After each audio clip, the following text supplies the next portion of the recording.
You did everything right. You worked like crazy. You stacked your money. You spent 40 years grinding to the top. You built the exact life they promised would make you happy and set for life. And now you're retired. This is supposed to be the ultimate prize, but everything is shockingly quiet. Your whole life structure is gone. The identity you had from your job, it's completely vanished. This is the insane reality that millions of retirees are facing right now. The life you worked so hard for suddenly feels empty, doesn't it? Your calendar, which used to be packed, is now a blank page. The people you talk to every day are gone. And in the silence, one terrifying question keeps popping up. Now what? You climbed what you thought was the biggest mountain of your life, but the view from the top is not what you were promised. But what if the secret to an awesome life wasn't about finding a new hobby?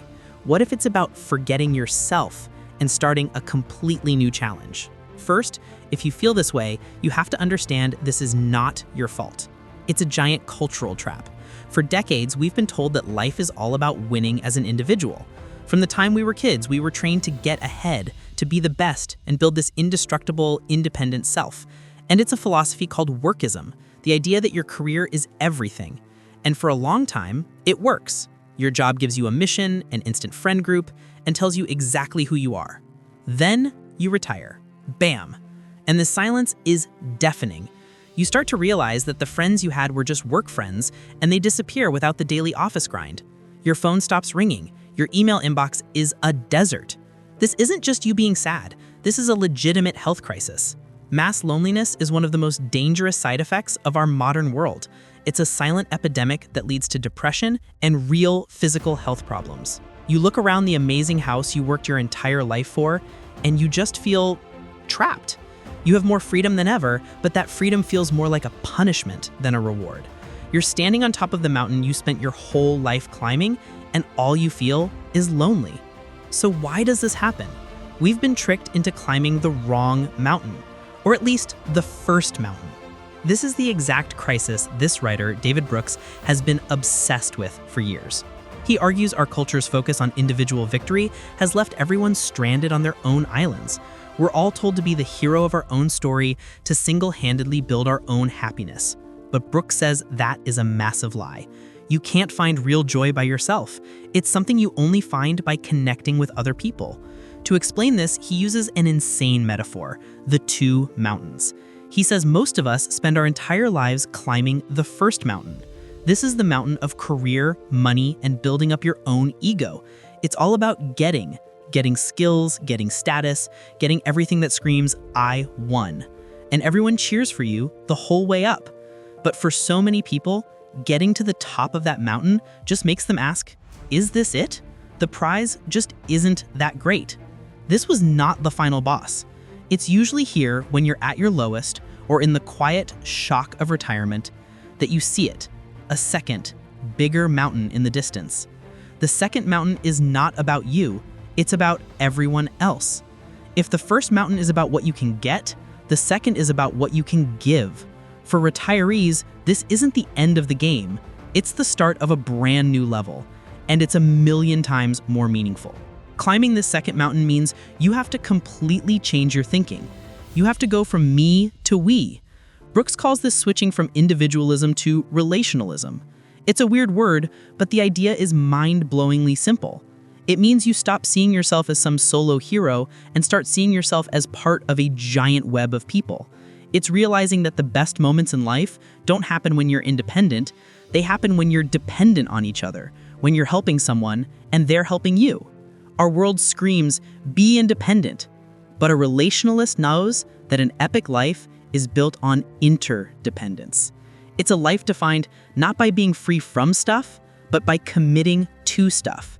Brooks says the happiest people in the world are the ones who have made unbreakable commitments to their family, to a mission, to a belief, and to a community. And here's the crazy paradox. The first mountain promises you ultimate freedom, but just leaves you lonely.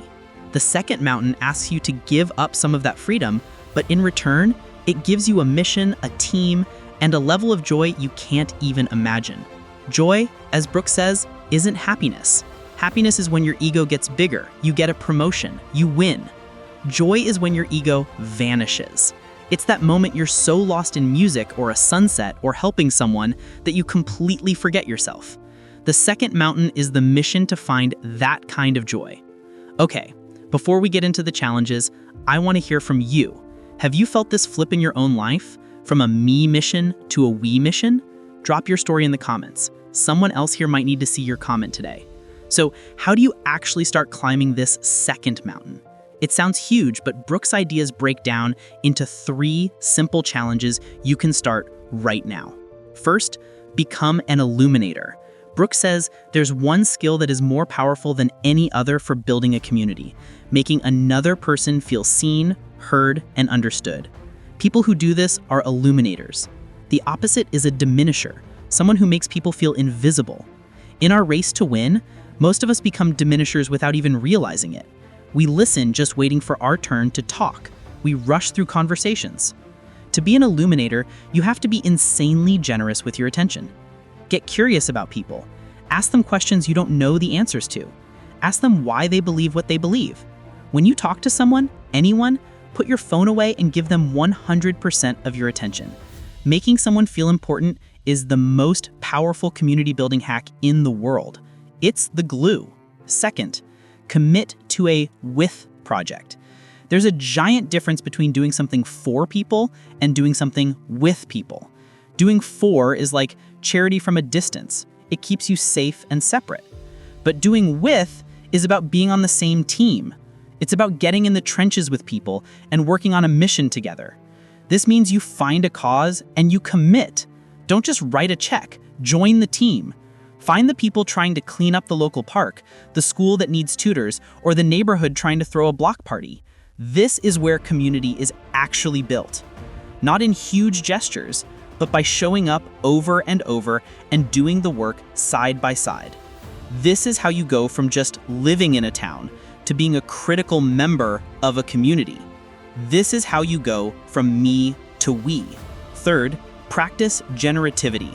The legendary psychologist Erik Erikson said that in the second half of life, you have a choice: generativity or stagnation. Generativity is simple. It's passing on what you know to the next generation. Your retirement is not you being put on the bench. It's your chance to become the coach. You have decades of wisdom and experience. That isn't something to hide.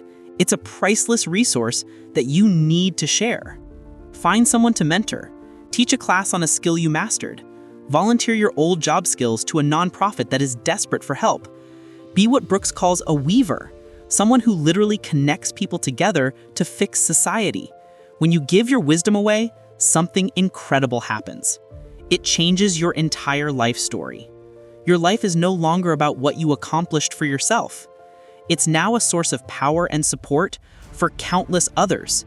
That gives you a sense of purpose that the first mountain could never give you. When you look at it this way, retirement isn't about fading away. It is an insane, new, and exciting mission for your life. It's the ultimate switch from building your ego to building your soul. The first mountain was an important challenge. It gave you skills and resources, but it was never the final boss. It was just the training ground for the main event. This next chapter of your life isn't about what you can hoard for yourself, but what you can give away and who you can do it with. It's about trading an empty calendar for a full heart. It will not be easy. Building a real community is one of the hardest things you can do, but it is the only path to a life of insane connection and true joy. It's the path to the top of the second mountain. So I want to hear your story. What does your second mountain look like? Are you just starting the climb, or have you found a community that gives you a mission? Share it below. Your story could be the one that inspires someone else to take their first step.